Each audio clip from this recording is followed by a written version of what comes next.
y hacia la izquierda. ¿Se acuerdan de eso? Eso lo hiciste en la pizarra, Rosy. Si más no recuerdo.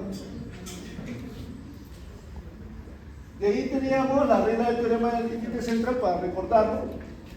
Me dice, si las poblaciones muestrales están distribuidas de manera normal, las distribuciones de los valores medios de la muestra estarán normalmente distribuidos respecto a los tamaños de la muestra.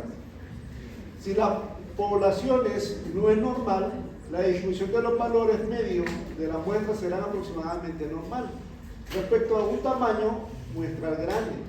En general, aunque esto depende en última instancia del estudio específico que se realiza, se dice que resulta aceptable eliminar este factor para simplificar la fórmula del error estándar. Cuando la razón del tamaño de la muestra al tamaño de la población es menor o igual a 0.05. Si nosotros dividimos la muestra entre la población, tiene que ser un valor menor que el 0.05, ¿correcto? Después viene lo que son las proporciones, P estimado.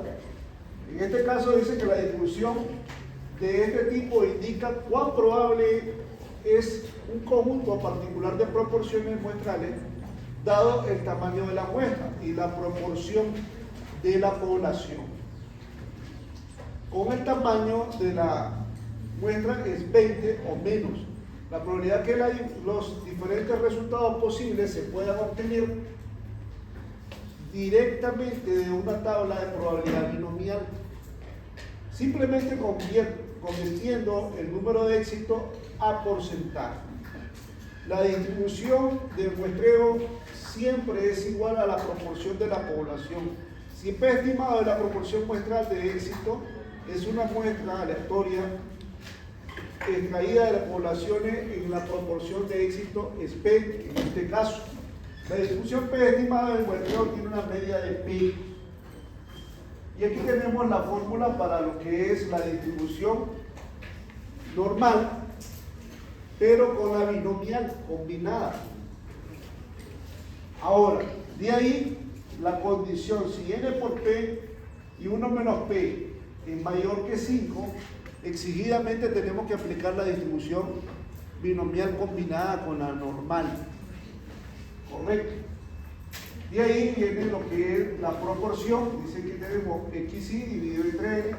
Se aproxima a una variable aleatoria Bernoulli, independiente de cada una de las cuales tiene una probabilidad de éxito P, por tanto P estimado es la media de un conjunto de variables aleatorias independientes. Y se aplican los resultados que hemos obtenido en los apartados anteriores de las medidas muestrales. Y aquí además se puede utilizar el teorema del límite central para sostener que la distribución de probabilidad P estimado se puede recoger con una variable aleatoria que se distribuye normalmente. Ahora, y aquí ya venían las fórmulas que leí en la clase pasada, y aquí ya viene una definición. Definición de la distribución muestral de un estadístico es la presentación tabular y o gráfica de la probabilidad de todos los valores de algún estadístico calculado en una muestra del mismo tamaño extraído aleatoriamente de la misma población. Método teórico: para una población de tamaño n finita y pequeña, se elige el tamaño de una muestra n donde se encuentra de 2 menor o igual que n pequeña, menor o igual que la n grande. ¿Se cumplía para ese ejercicio esa condición? Sí, se cumple. ¿Sí? ¿Qué me dice la condición? Dice, n grande, 5. ¿Qué me dice la condición? 2 menor o igual que n menor o igual que 5. ¿Dónde caía el 2? Se cumple la condición porque es menor, no el 25. Entonces, si se establece que todas las muestras de tamaño n y se calcula su media y su probabilidad teórica correspondiente. ¿Cómo se calcula la probabilidad teórica? Ya lo hicimos, salud. se calcula a través de la frecuencia relativa, que es XY dividido entre el total, ¿correcto? Se tabula y se grafican los valores estadísticos de media versus probabilidad. De regreso al ejercicio. En estadística ustedes aprendieron a graficar probabilidades. ¿Cómo lo hacíamos? Voy a poner esto para explicarles que sea uno. Que teníamos estos valores para que no se me pierdan.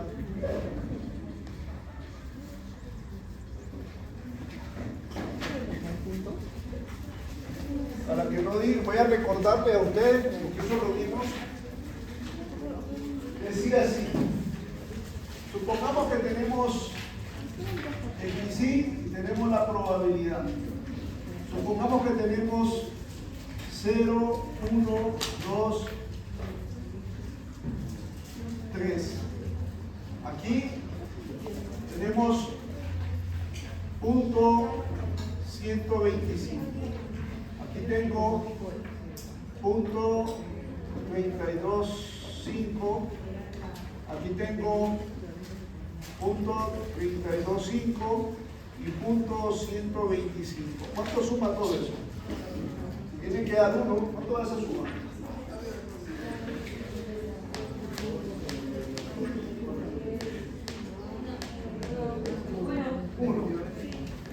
Uno. ¿Se acuerdan ustedes de esa probabilidad? ¿No se acuerdan? Eso le salió en el examen parcial. Era el lanzamiento de la moneda. Cuando valía 0 caras, cuando valía 1 cara, cuando valía 2 caras y cuando valía 3 caras. ¿No se acuerdan? Entonces, para graficar esto, ¿cómo se hace? Algo tan fácil. Hago mi línea. Aquí pongo la probabilidad. Vamos a dividirla. Aquí sería punto 125. Aquí sería punto 325. Y aquí voy a ponerle punto 5 como máximo. Pero acá voy a poner los valores. Cuando X toma el valor de 0, toma el valor de 1, 2 y 3. Entonces, para graficarlo, cuando vale 0, cuando vale 1, cuando vale 2, cuando vale 3. Y eso es la gráfica de la distribución de probabilidad. Eso también lo hicieron. Cuando vieron la distribución binomial, tuvieron varios ejercicios. Continúo. Aquí viene un resumen. La media distribución y la media de las poblaciones originales son iguales. La varianza de la distribución es la mitad de la población de origen, es decir, sigma sobre raíz de 2. El valor menor y el valor mayor de 2 a 9 respectivamente concuerdan con los valores menores y mayores de la población de origen. De aquí que el rango de la distribución sea el mismo que el rango de la población de origen. De una distribución de probabilidad uniforme de las probabilidades originales se pasa a una distribución que aparece normal de media y muestra. Regla práctica. En una muestra obtenida que el esquema sin restitución, se recomienda utilizar el factor de corrección por poblaciones finitas cuando el tamaño de la muestra sea mayor que el 10% de la población. Y aquí ya viene un resumen, que viene siendo las mismas fórmulas para poblaciones finitas y para poblaciones infinitas, pero aquí estamos hablando de términos de ¿qué? De proporciones, estamos hablando de P. Ahora, la única diferencia es la misma fórmula, que aquí toma 1, poblaciones con reposición, aquí sería multiplicada por 1 y aquí multiplicada por 1. Pero cuando hablamos de sin reposición, vamos a utilizar ¿qué? N de menos N y N menos 1 en vez de, en términos de raíz. Es lo mismo. Eso ya lo hicimos práctica de eso. Y ahí viene el famoso teorema del límite central. Dice así: la aproximación muestral de la distribución binomial a la distribución normal. Si n es grande y si ni p ni q tienen valores muy cercanos a 0, la distribución binomial puede ser aproximación por una distribución normal con variable estandarizada dada por, me dice la fórmula, xi menos np por la raíz de npq. Cuando hablamos de P, es la probabilidad, y Q también es la probabilidad de 1 menos P, que es la probabilidad de fracaso. A medida que decrece N, la aproximación mejora, y en el caso del límite es exacta. Esto se muestra en la tabla 1 y tabla 2, de donde se aclara que las medidas que N aumenta, el sesgo y la kurtosis de la distribución binomial se aproxima al sesgo y a la kurtosis de la distribución normal. En la práctica, la aproximación es muy buena si tanto N por P como N por Q son mayores que 5. Esa es la condición que me piden.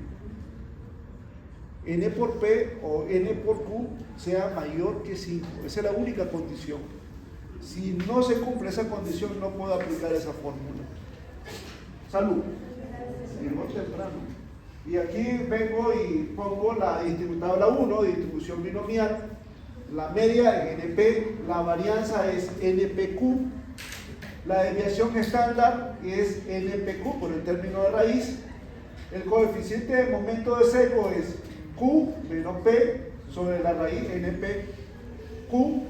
Y el coeficiente de momento de kurtosis me dice que alfa 4 igual a 3 más 1 menos 6 PQ sobre NPQ.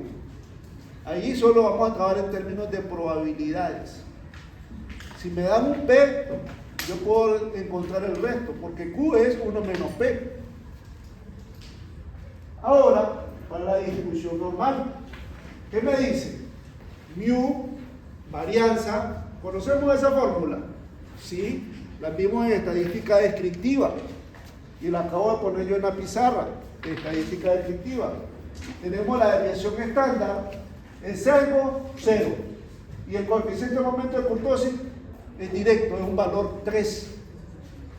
¿Qué me dice? Y la desviación media dice que se calcula como la varianza por la raíz de 2 sobre pi. ¿Y cuánto vale pi? 3.1416. O usamos .7979 por la desviación estándar. ¿Correcto? Y ahí me dice aquí el factor de corrección por continuidad. También llamado corrección de continuidad, se usa cuando aproximamos una distribución discreta, por ejemplo, binomial o Poisson, mediante una distribución normal. Aquí en este caso dice que esto sirve para ajustar los datos. Entonces me dice que vamos a tener un intervalo A menor o igual que X, menor o igual que B. Eso siempre lo dan en los ejercicios.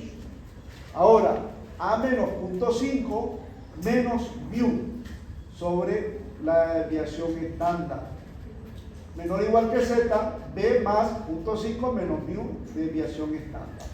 Aquí X es la variable discreta, binomial o Poisson, mu es la media, la desviación estándar, Z es la variable normal estandarizada y más menos 0.5 es el factor de corrección de continuidad. Tenemos al lado izquierdo que es negativo y al lado derecho que es positivo. Y aquí ya vienen casos comunes. Cuando X es menor o igual que K, se cumple la condición. Cuando X es mayor o igual que K, se cumple la otra condición. Y cuando sean iguales, es el intervalo. ¿Correcto? Este es un resumen. Y ahí tenemos que la equivalencia es proporcionales aplicando más o menos 0.5 dividido entre n a los límites de x. O 0.5 entre n, que es la corrección de la escala proporcional. En este caso, dice que más o menos 0.5 sobre 150 me va a dar más o menos 0.0033. Ese es el valor más alto. En resumen, más o menos 0.5 se aplica a la escala de X los conteos. Cuando hablamos de conteo, si ustedes se fijan, cuando hacemos combinaciones es una técnica de conteo. Cuando ponemos un suceso elevado a la n es un término de conteo. Y ahí tenemos, cuando se convierte a proporciones, esa corrección se traduce a más o menos 0.5 sobre n. Y aquí viene un ejemplo. Dice que el ejemplo nos da lo siguiente. Se hizo un estudio a 250 egresados de una escuela de ingeniería un año después. Se tomó una muestra aleatoria de 100 de los 250 devengados mensuales por estos 100 egresados. Van de 3.000 a 11.000 pesos, como se observa en la tabla apunta, considerando que los salarios de la población de egresados de la escuela de ingeniería tienen una desviación estándar de 1.000. Después me dice 1.000 pesos. Se desea calcular la media de la muestra y el error estándar correspondiente. En este caso, dice que la media nosotros teníamos para datos agrupados. En sí la tabla era los salarios y la frecuencia de trabajadores. Calculamos la marca de clase. ¿Cómo se calcula la marca de clase? El punto medio de los intervalos de clase. Deje de chatear, señorita. No me diga, estaba chateando. Después dice que vamos a calcular la marca de clase multiplicada por la frecuencia absoluta, que son los trabajadores. Y después que calculamos la media, o la media general, me da 6.940. A eso le vamos a restar ¿qué? A la marca de clase. Y después dice que esa diferencia la elevamos al cuadrado. Y después la multiplicamos ¿por quién? Por la frecuencia. Y ese total lo dividimos entre 100, que es el valor que tenemos ahí. Si ustedes se fijan, el factor de corrección, vamos a entrar al ejercicio ahorita. Nosotros teníamos una fórmula para el factor de corrección, que era trabajarlo con la raíz de n. Entonces, me regreso al ejercicio al Excel.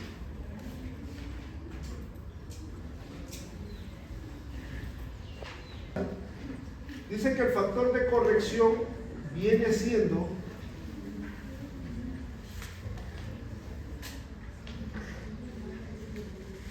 la raíz de este valor, que es la varianza, por la varianza. Voy a hacerlo para que ustedes se fijen. Voy a poner la fórmula en la pizarra. Me regreso al problema. Aquí en el problema, él me dice que tenemos un n grande y un n pequeño. Él me dice que son 100 y 250. Entonces, que n grande igual a 250 y n pequeño es igual a 100. Me dice que sigma x va a ser igual al valor de sigma dividido entre la raíz de 100 por la raíz de 250 menos 100 sobre 250 menos 1.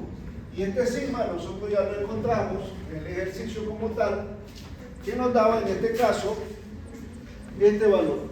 Voy a verificarlo si está bien. Primer paso que yo tengo que hacer es encontrar la marca de clase. Dice que la marca de clase es igual al punto medio de este más este valor dividido entre 2. Y ahora solo arrastro esto hacia abajo. Después me dice que esa marca de clase la voy a multiplicar por la frecuencia absoluta, que es la que tengo acá. Y aquí arrastro hacia abajo. Después de eso, él me dice que voy a encontrar la media. Dice que la media es la suma del producto de la FI por la XI para datos agrupados, ¿se acuerdan de eso? Sumo estos valores. Y eso me da 6.939, perdón, 69, sería 693.959. Pero ese valor lo tengo que dividir entre ¿cuánto? Entre 100. Y eso me da 6.939.59, redondeado 6.940. Ahora, al valor de la marca de clase le voy a restar el valor de 6.940. Lo dejo fijo con F4 y cierro paréntesis. Y a esto arrastro hacia abajo. Después me dice que ese valor lo tengo que elevar al cuadrado. Si igual potencia este valor, punto y coma, 2. Y ya me da este valor cuadrático. Después dice la fórmula que ese valor lo voy a multiplicar por la frecuencia relativa. Perdón, por la frecuencia absoluta, que sería 14 por esto que tengo acá. Y después de eso totalizo.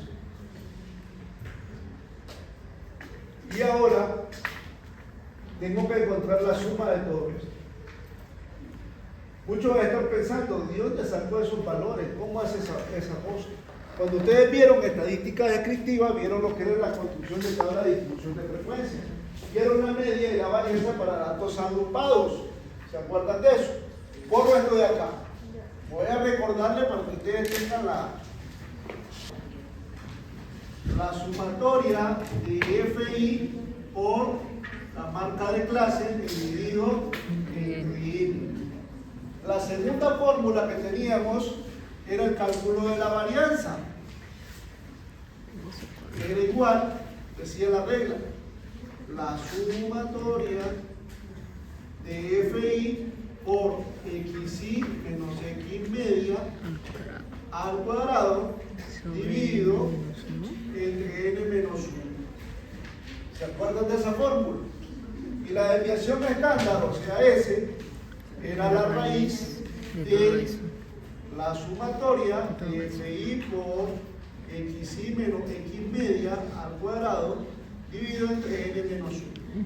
Pero a la vez nosotros teníamos para la población, ¿se acuerdan de eso? Que mu es igual a la sumatoria de la FI por XI dividido entre N.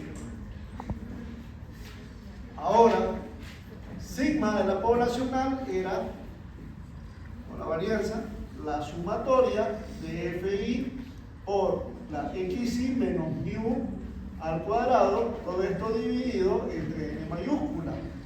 Y después sacábamos la raíz, sigma, aquí sería la raíz de todo esto.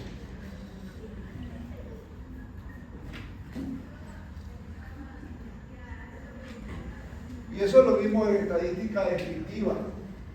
Fue en la tercera semana, si mal no recuerdo. Claro. Los nuevos también lo vieron. Tengo abajo. Entonces, voy a calcular. Borro este que está acá. Y lo voy a hacer. Como ya hice la raíz, que es este valor, entonces abro doble paréntesis. Sería este valor. Vamos a trabajarlo directo desde arriba. Vamos a hacerlo desde arriba, con este, sin raíz. Entre el valor de n, que es 100,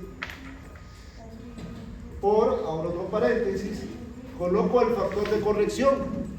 ¿Cuánto me dice que es el factor de corrección? N grande, ¿cuánto era? 250 menos 100, cierro paréntesis, entre 250 menos 1, cierro paréntesis, y le doy enter. Pero acá, antes de darle enter, yo necesito sacarle la raíz a todo eso. Entonces aquí yo vengo y pongo raíz, abro un paréntesis y cierro paréntesis aquí al final. Y le doy enter. Y ahí tengo la respuesta.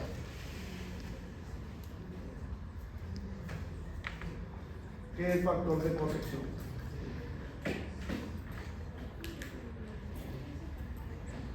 Aquí ya estaba dividido entre 100, aquí ya no se saca, hice un error. ¿Saben cuál fue el error, verdad? El de aquí, el de ahí está el error. Acá ya no va. Ese. Y ahí estaba. Lo había sacado 2 veces el número. Y de esa manera se resuelve el ejercicio. Me regreso al PPT. Correcto. Me dice, voy a la página número, ¿qué hora es? Faltan 10 para las 3. 5 me faltan a mí. Voy a tomar asistencia para que usted